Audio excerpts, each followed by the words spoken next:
محبتوں کا، مغفرت کا، بخشش کا، نوازشات کا، عطا کا، صفا کا۔ جب فرشتے یہ منظر دیکھتے ہیں نا تو رشک کرتے ہیں، آپ جوانوں آپ پر رشک کرتے ہیں، عرض کہتے ہیں خالق کائنات تیری اتنی محبتیں، تیرا اتنا پیار، تیری اتنی نوازشات کس پر ہیں؟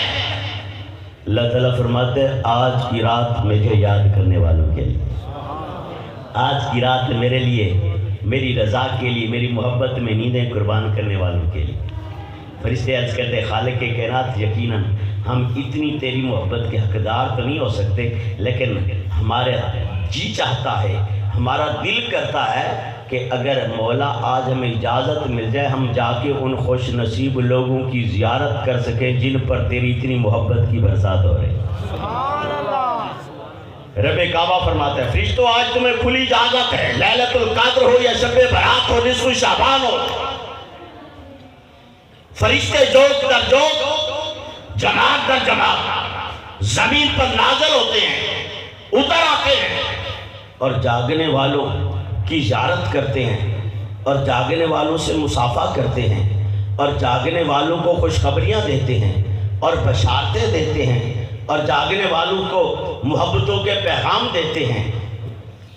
یہ میں آپ کی سب کی محبت کو سلام پیش کرتا ہوں۔ آپ نے یہ چونکہ خطاب میں آپ اپنی جگہ پہ رہیں، آپ میری بات سمجھ گئے ہیں، آپ کے جذبے محبت مجھ تک پہنچ رہے ہیں، بس آپ اپنی جگہ پہ ہی رہیں، کوشش کریں کہ دل کو نرم کرنا ہے، معافی کے لیے توبہ کے لیے تیار رہنا ہے، آپ اپنی جگہ پر ہی رہیں، جگہ سے نہیں ہلیں۔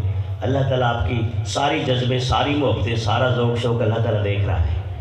میرے چاند فرشتے عرض کرتے خالق کائنات آج ہمیں اجازت دیتے ہیں، ہم زمین پر اتر کر ان خوش بخت لوگوں کی زیارت کرنا چاہتے ہیں، ان خوش بخت لوگوں کے ساتھ مصافحہ کرنا چاہتے ہیں کہ جن پر تیری اتنی محبتوں کی کرم نوازیاں ہو رہی ہیں۔ تو رب فرماتا ہے فرشتوں آج تمہیں کھلی چھٹی ہے، جا سکتے ہو۔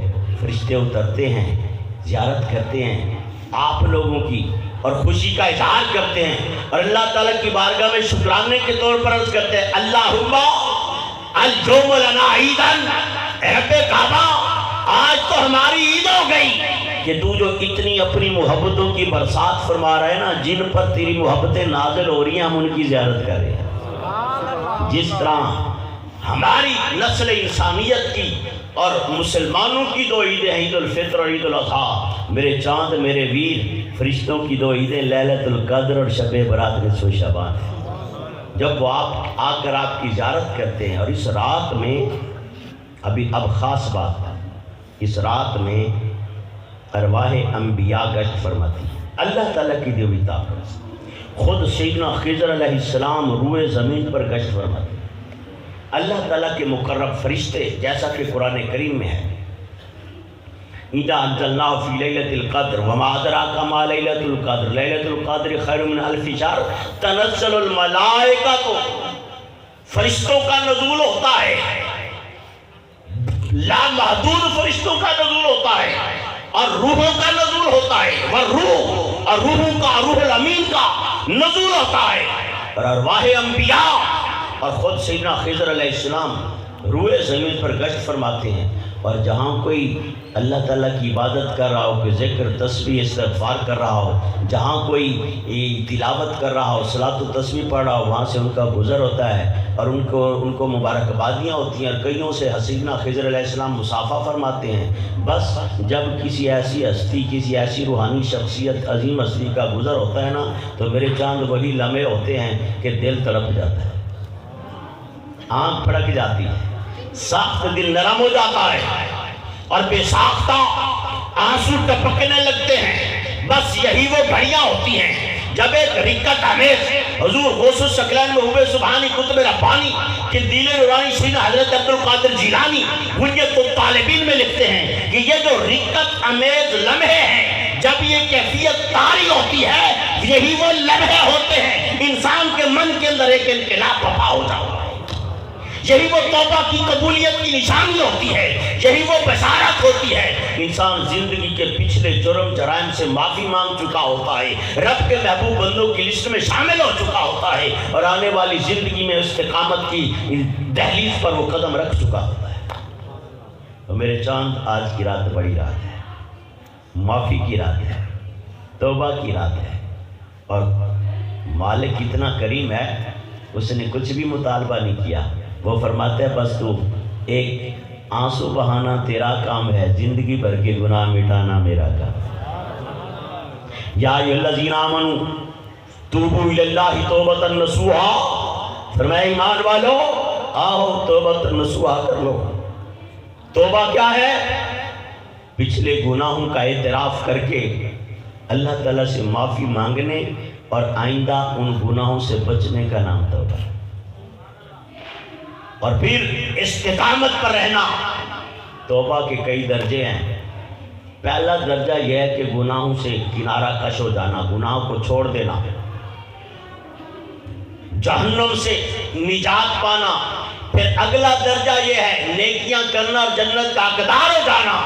اور ابھی بھی توبہ کا سفر ختم نہیں ہوتا، جنتی ہو کر کے بھی حکم ہے توبہ کرتے رہو۔ وَتُوبُوا إِلَى اللَّهِ جَمِيعًا أَيُّهَا الْمُؤْمِنُونَ لَعَلَّكُمْ تُفْلِحُونَ۔ اگر فلاح کی دہلیز پر قدم رکھنا ہے، اگر کامیابیوں سے ہمکنار ہونا ہے، تو توبہ کا سلسلہ کبھی بند نہ کرنا۔ بے شک گناہوں سے کنارہ کش ہو گئے، توبہ طیب ہو گئے، گناہ چھوڑ دیے، پھر بھی توبہ جاری رکھنا۔ پہلی توبہ کا درجہ دوزخ سے بچائے گا، پھر توبہ جاری رکھنا تجھے جنت کا حقدار بنائے گا۔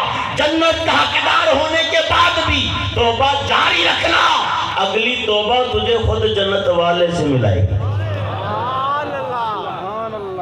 کچھ عام کی توبہ ہوتی ہے، کچھ خاص کی توبہ ہوتی ہے، کچھ اخص و خاص کی توبہ ہوتی ہے۔ عشرہ مبشرہ جن کو جنت کی بشارت مل چکی تھی وہ بھی توبہ کرتے تھے۔ کوئی پوچھے نا بھئی آپ تو جنتی ہو، آپ توبہ کس لیے کر رہی ہو؟ وہ اس کا معنی اور جواب یہ ہوگا کہ جنت تو مل گئی، اب جنت والے کی تلاش میں توبہ کے سفر پر جانا۔ ابھی عشق کے امتحان اور بھی ہیں، ستاروں سے آگے جہاں اور بھی ہیں۔ گزر جا علم سے آگے کہ یہ نور چراغ راہ منزل نہیں، دل بینا بھی کر خدا سے طلب کی آنکھ کا نور دل کا نور۔ دوزخ سے بچنا اب لوگوں کی توبہ ہے، جنت کا حقدار ہو جانا یہ خاص لوگوں کی توبہ ہے، اور جنت والے کے دیدار کا حقدار ہو جانا یہ خاص کی توبہ۔ سبحان اللہ۔ اور قرآن کی روشنی میں اگر توبہ کو دیکھیں تو وہاں بھی 3 درجے۔ استاذ المکرم حضور شیخ الاسلام پروفیسر ڈاکٹر محمد طاہر القادری مدث العالی نے بھی 3 درجے ہی بتائے، اور قرآن کی روشنی میں بھی 3 درجے ہیں۔ پہلی توبہ یہ ہے کہ گناہ کو مٹا دیا جائے، جیسے تاجدار کائنات امام الانبیاء سید الانبیاء حضرت محمد مصطفیٰ صلی اللہ علیہ وآلہ وسلم ارشاد فرمایا الطائب من الذنب کمن لا ذنب له، او کما قال النبی صلی اللہ علیہ وآلہ وسلم کہ جب بندہ سچے دل سے توبہ کرتا ہے اللہ تعالیٰ اسے گناہوں سے ایسے پاک کر دیتا ہے جیسے اس نے گناہ کیا ہی نہیں۔ سبحان اللہ۔ یہ کپڑے پر داغ لگتا ہے نا، اسے دھوتے ہیں، کچھ داغ ایسے ہوتے ہیں کہ دھونے کے بعد اتر تو جاتے ہیں مگر نشان باقی رہ جاتا ہے، اور کچھ داغ ایسے ہوتے ہیں کہ پتہ ہی نہیں چلتا کہ اس پہ داغ لگا تھا یا نہیں۔ میرے چاند تیرے رب کو تجھ سے اتنی محبت ہے کہ تو گناہ کرتا ہے نا تو جو تیرے نامہ اعمال میں لکھا تھا فرشتوں نے رب اس نامہ اعمال سے بھی مٹوا دیتا ہے۔ سبحان اللہ۔ اس سے بڑی بات یہ جو کرامن کاتبین تیرے ہر عمل کے گواہ ہیں نا، رب ان کے حافظے سے بھی وہ گناہ ڈیلیٹ کر دے۔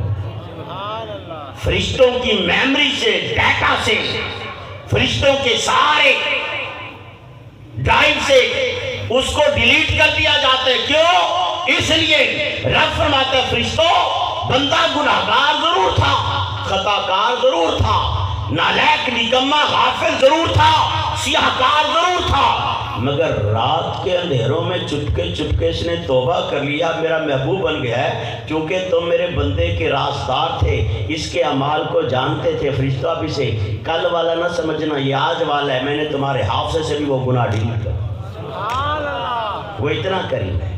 زمین کے جس حصے پر گناہ ہوتا ہے وہاں سے رب کعبہ ڈیلیٹ کر دیتا ہے۔ جہاں جہاں گناہ کے نشان ہوتے ہیں۔ اور پھر ایک اور بات شاید کوئی سمجھ سکے، ظاہر ہے جب بندہ کوئی گناہ کرتا ہے، برا ہوتا ہے، لوگوں کی نظر میں بھی برا ہوتا ہے۔